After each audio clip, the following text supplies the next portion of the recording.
Tonight on Cronkite News, summer is just around the corner, and with it, dangerous high temperatures. Find out what is being done to prevent heat-related deaths. Plus, on and off reports that President Trump is planning to eliminate the U.S. Department of Education. If that happens, what it would mean for Arizona students. And Phoenix Rising is set to host the first game of the season this Saturday against FC Tulsa.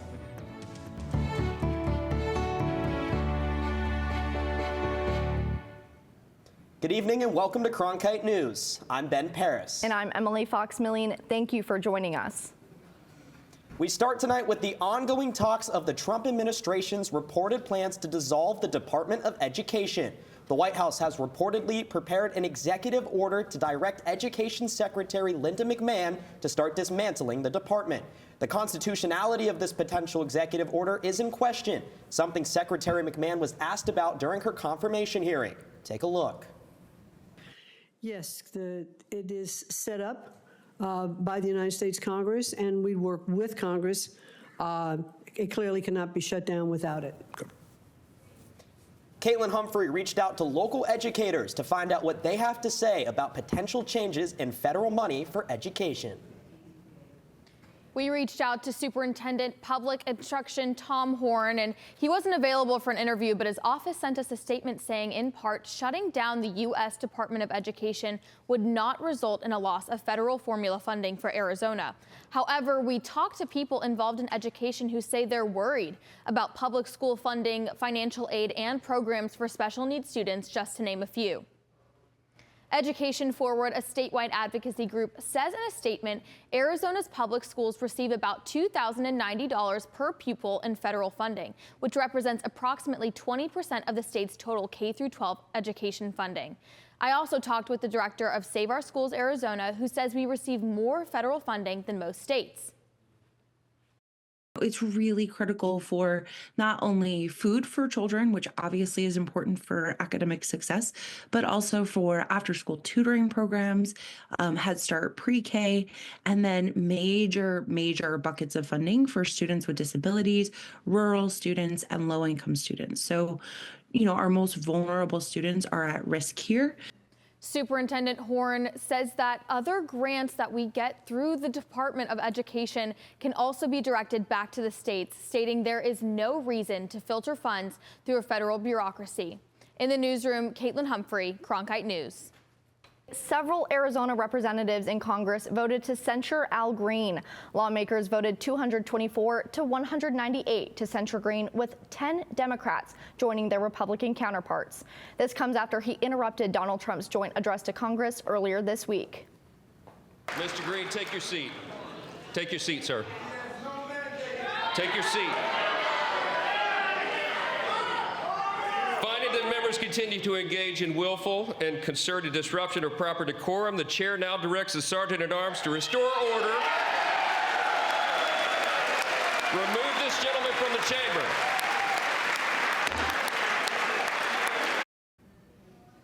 Of Arizona's 9 representatives, only 2 voted no to censuring Green. Greg Stanton and Yasmin Ansari voted to not censure him, with Democrat Raul Grijalva not voting on the matter. The 6 Republican representatives all voted yes. The Trump administration has announced that most tariffs on Canada and Mexico will be paused for 1 month. The news comes after President Trump had a conversation with Mexican President Claudia Sheinbaum.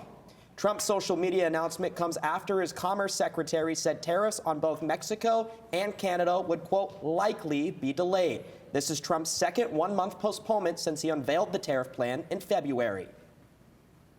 And nearly 6,000 employees of the USDA who had been laid off must return to work. In mid-February, the Department of Government Efficiency cut those jobs. But yesterday, an independent federal board found reasonable ground to believe that DOJ acted illegally in terminating them. The Merit System Protection Board ordered that the USDA needs to reinstate the fired workers for 45 days while the investigation continues. We're still in winter, but summer will be here before we know it, and so will the triple-digit temps. But with warmer weather comes a higher risk of heat-related illnesses. Cronkite News reporter Ariel Nelson joins us from downtown Phoenix with what some organizations are doing to prevent heat-related deaths among the unhoused population. Last summer, Phoenix saw a record-breaking 70-day streak of temperatures above 110 degrees. In 2024, Maricopa County saw a confirmed 466 deaths caused or related to the heat. And in 2023, 45% of victims were from the unhoused community, making that community some of the most vulnerable people to the heat. Ray Anthony Cunningham Sr. nervously anticipates the upcoming summer and the resources available to him. It's going to be really bad, and I don't know how we're going to take it. I don't know what the city has in advance as far as heat relief, maybe back at the library again, like last year. But it's going to be hotter to me. I predict it's going to be a hotter year. Organizations statewide are preparing for summer, including the Salvation Army, which offers cooling centers and water. In 2024, the Salvation Army served about 80,000 people with heat relief across Arizona and gave out 190,000 bottles of water. So those two numbers really show how critical of a need this is across the state, not just in the valley. The Arizona Department of Health follows the state heat plan to enhance data, expand cooling center access, and to connect heat relief partners statewide. This is a collaboration that includes tribes, counties, cities, as well as community organizations like the Arizona Faith Network, the Salvation Army, the American Red Cross, and even some of our local hospitals. AZDHS suggests staying cool by taking frequent breaks in air-conditioned spaces or cooling centers, staying hydrated by drinking plenty of water, staying well-informed about heat advisories and other extreme weather, and doing what you can to stay safe from the sun. In Phoenix, Cronkite News, Ariel Nelson. Coming up next, news from around the world and the U.S. We're taking you to Los Angeles, where there is a student-led movement to keep their newspaper alive. After the break, what students at the University of Southern California are doing to keep their newspaper running without university funding. Plus, a late winter storm is moving into the valley with snow up north and rain down here in the valley. Your forecast is coming up after this break. Forgot to do that one. I was like...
Student newspapers are often the eyes and ears of college campuses, but they are increasingly under attack, often becoming an issue of free speech. Reporter Zach Bradshaw found out one California paper that fell prey to budget cuts.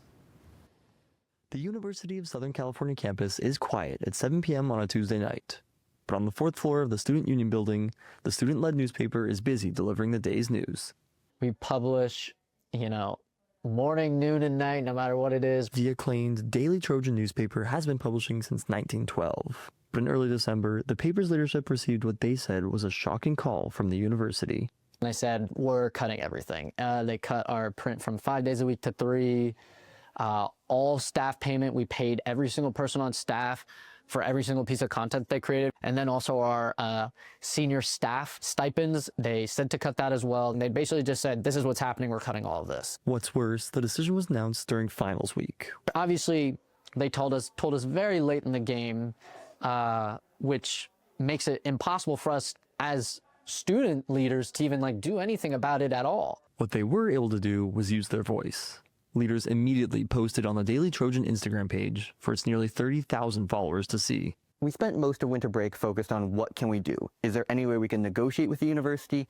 Is there any way we can work with people to make sure that we do have these things set up for the spring? The university told Daily Trojan leaders the paper was operating at a deficit of $80,000 to $100,000 per year. Leaders say they understand why there were budget cuts, but they argue more transparency was needed. It wasn't really made clear to us, and it doesn't seem that anything for the last 5 years had been done at all about it. The paper attempted to contact university faculty to see if an agreement for a smaller budget could be reached.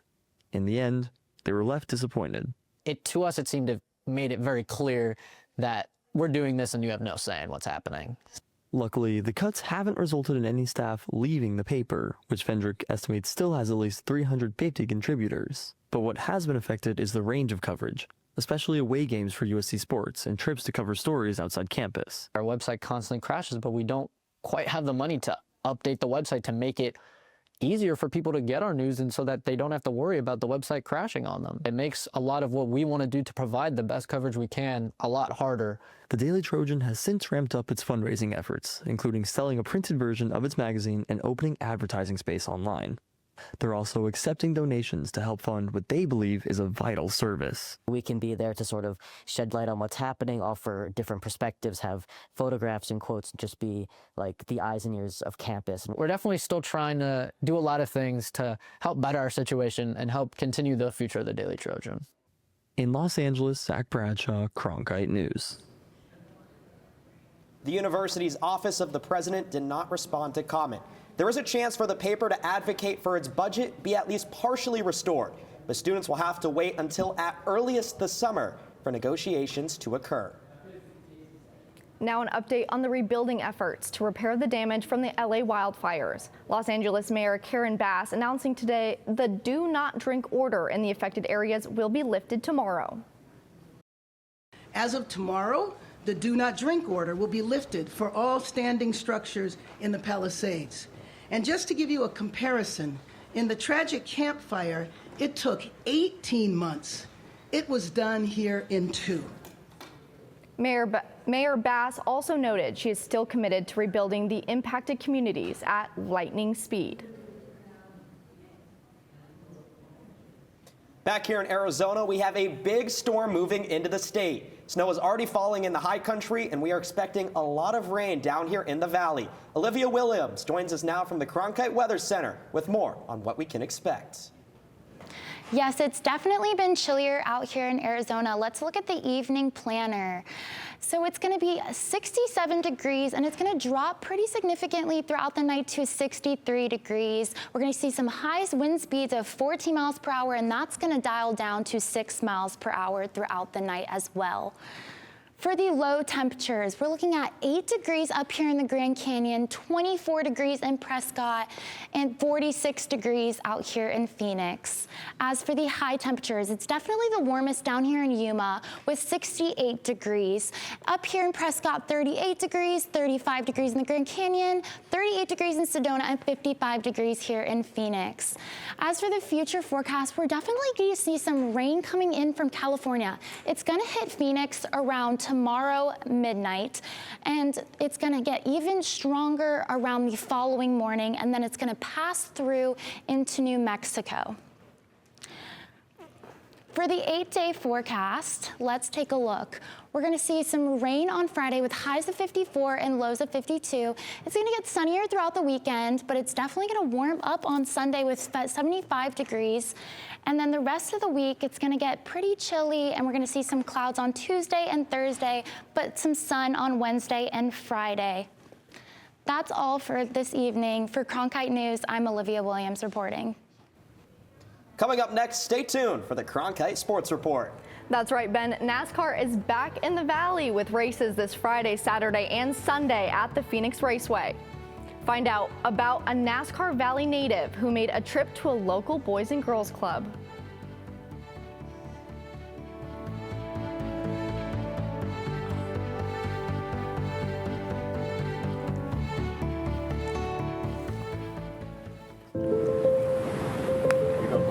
People have always had trouble trying to put me into a box. A professor, suit and tie is just not me.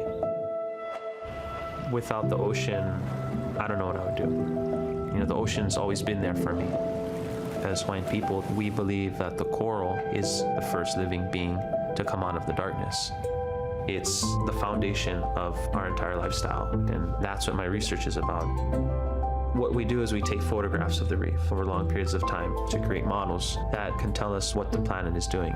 If we go deaf to what the Earth is telling us, then we'll never be able to live in harmony.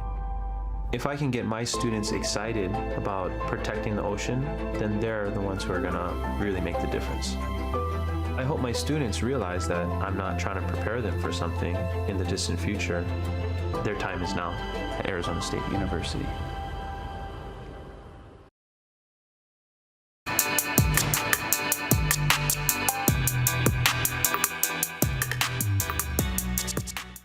Welcome to the Cronkite Sports Report. I'm Paisley Poole. It's the second day of the Phillips 66 Big 12 Women's Basketball Championship in Kansas City. ASU made it to round 2 and Arizona just wrapped up its game against Colorado. In a game where Arizona seemingly had the game under control after a 14-3 start, Colorado would bring it back come halftime, making it tied 26-26. The last 5 minutes of this game was a roller coaster with 3 lead changes, but Arizona goes cold and misses a game-tying 3-pointer with 7 seconds left. Colorado wins this 61-58 and will meet top-seeded TCU in the quarterfinals on Friday. On the men's side, ASU and Arizona both have their regular season finales this Saturday. It's been a tale of 2 stories for these programs as Arizona is championship hopeful while ASU is in for a long off-season. Arizona is heading to face Big 12 rival Kansas, who is considered the worst of the best, being 6th in the Big 12, but still field a .500 record. Meanwhile, ASU hosts number 9 Texas Tech late Saturday night, and the Sun Devils' last game against Texas Tech was a double overtime thriller, with Texas Tech narrowly escaping. But the Devils will hope to go out on a winning note on senior night. The game is set in the Girls High School Open Championship. One team breezed their way through the final while the other battled down to the wire. Our Cooper Holman had a front row seat to the AIA Girls Final Four. Down 2 with under a minute to play, Millennium's Tashia Richardson made 2 free throws to help her team stay alive and force the game into overtime. The Tigers played tenacious defense in OT, holding Desert Vista scoreless, going on to win 50-45. Head coach Danny Solomon praised his team's resilience. They're winners, man. They're winners in every stretch of the word. They never quit. They battle so hard. I like to use the term dogs. We got dogs. We got toughness. When you have that on your side, you're never afraid. Led by Richardson 17 points and Destiny Lunan 16, the Tigers scored early and often, but relied on their toughness down the stretch. Now, they prepare to take on Valley Vista, a team who won handedly in the first game of the night. The Monsoons jumped out to a 17-3 lead over Pinnacle at the end of the first quarter, impressing head coach Brooklyn Hinkins. I think it's whoever throws the first punch and who can keep the tempo of the game. Our girls have done a great job reading the scouting report, listening to adjustments, understanding the game plan, and I'm super proud of them. Valley Vista would go on to win 68-45, securing the first Open Championship bid for Coach Hinkins. Jada Wilson, the only senior on Valley Vista, played a huge role in Tuesday's game and couldn't contain her excitement following the win.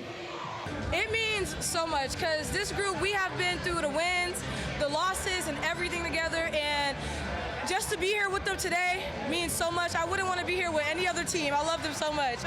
The Open Championship will be played on Saturday, March 8th at Arizona Veterans Memorial Coliseum at 5 p.m. as both teams look to secure their first Open Championship. In Phoenix, Cooper Holman, Cronkite News. The Phoenix Rising start their redemption tour this weekend as the team kicks off a new season and tries to recapture their magic from 2 years ago. Our Devin Henderson is on the touchscreen to break down all of the roster changes. We are just 2 nights away from the return of Phoenix Rising soccer. Saturday night at Rising Stadium is the USL 2025 season opener. Trying to return to the top of the mountain where they sat just 2 seasons ago, Phoenix enters 2025 under new manager Pa Moduka, a former 19-year player and Canadian Premier League winning coach. He's brought with him somewhat of a new look to Rising's roster ahead of the new season. Among those leaving the Valley, they're going to be losing a starting goalie, some defensive and midfield personnel, But most notable was Renzo Zambrano, the club's captain, who was the only Rising player to appear in every single match last season. In return, Ka has brought a large amount of talent back into Phoenix. Notable among that group is the 6'5" tall midfielder Noble Okello. Okello is a bruising force in the middle who appeared twice for the Canadian national team. He also made 23 appearances for Toronto FC, which is in the first division of American soccer, the MLS. Another newcomer to note is 21-year-old Colin Smith, who is only a right outside defender by name. This guy loves to fly down the flanks and help set up goals offensively. He's scored 10 goals and logged 6 assists as a defender since signing his first professional contract at just 18 years old. As for the returners, well, someone's got to score those goals, and odds are that Remy Cabral will be asked to do a lot of that. Rising's leading scorer from last season has picked up exactly where he left off. In his last 3 preseason games, he scored 8 times. Expect to see him and the rest of Phoenix Rising looking for winning ways in the new year, all starting at 7 p.m. this Saturday against FC Tulsa. At the touchscreen, Devin Henderson, Cronkite News. The Rising is coming off a challenging preseason as the team took on 3 MLS teams in its preseason tour out in Coachella Valley before returning home to face local competition. The group is in positive spirits leading up to their first game of the 2025-2026 campaign. Not only are the players excited to get back out on the grass, but the coaching staff is confident in how the group has been playing as well. I think we're where we need to be. Obviously, it's the first game of the year. It's always unknown.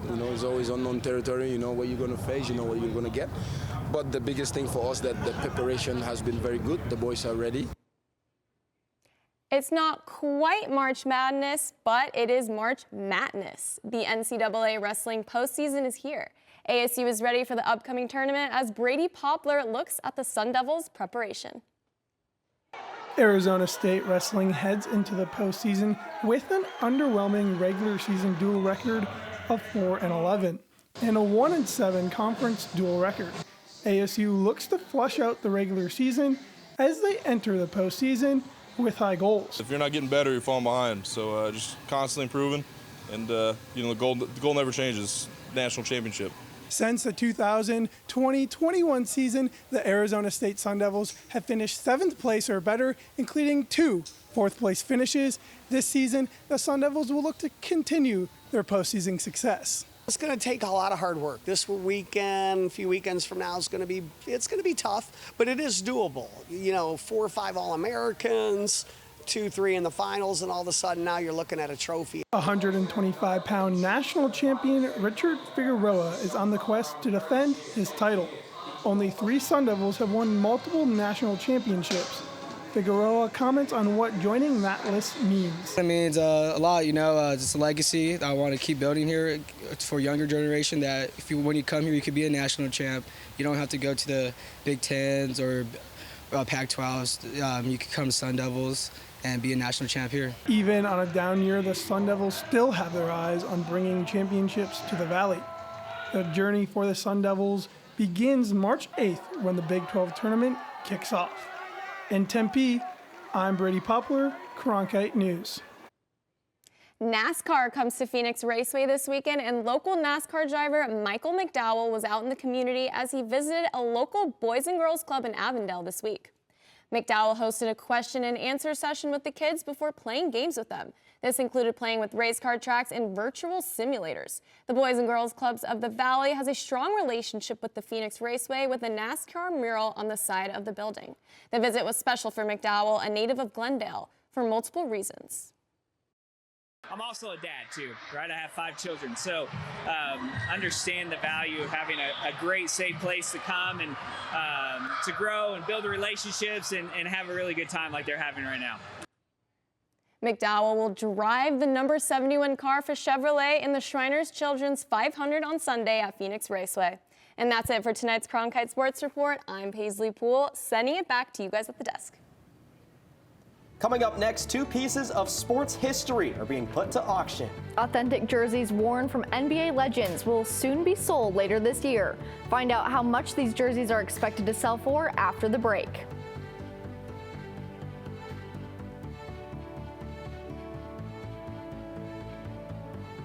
Innovation at the Walter Cronkite School is pushing the boundaries of traditional journalism.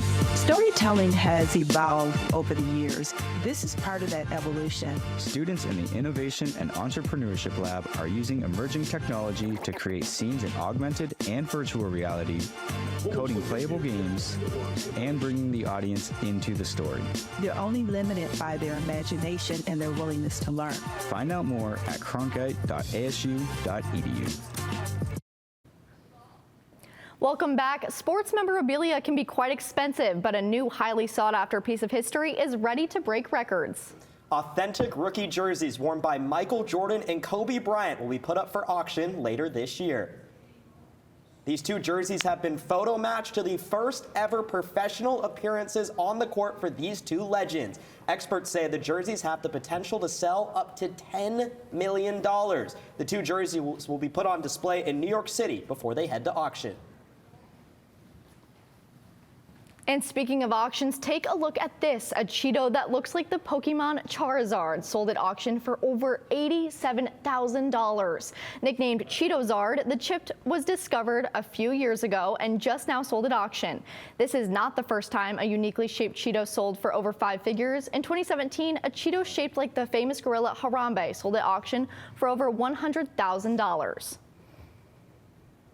That's it for tonight's edition of Cronkite News. I'm Emily Fox-Millian. And I'm Ben Paris. Thank you for joining us. And to see top Arizona stories anytime, log on to cronkitenews.azpbs.org.